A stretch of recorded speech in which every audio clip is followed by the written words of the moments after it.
right? If we use the 4 hour, I like to use, depending on how far we go out, okay? If I want to go out several weeks, I'll use the 4 hour. If I want to go out months, I'll use the day. See it here? So if I'm looking at, long monthlies, right, then I want to be using my day chart. So if we looked at the example here of the day chart, if I was looking at when to enter and all this other good stuff, right? Here's your second day, 2 minute, or I'm sorry, 2 minute. This is our day, EWO. Notice it's treated exactly the same way as a 2 minute EWO. So you guys see how it rides up, right? We start paying attention here, but since we bought it here, we don't care about these little pullbacks, do we? If you were looking at doing your long term and we were holding, let's say I bought 90 plus days out, okay?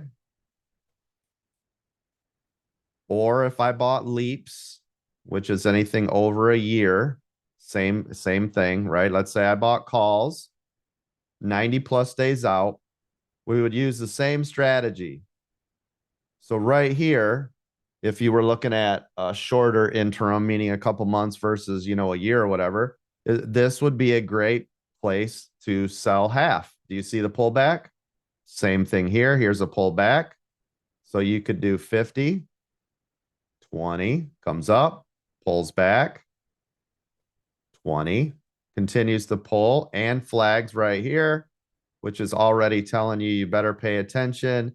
You can see it's really fading right here. See how it's starting to roll downhill? And then you could get out of your 10 wherever you were comfortable.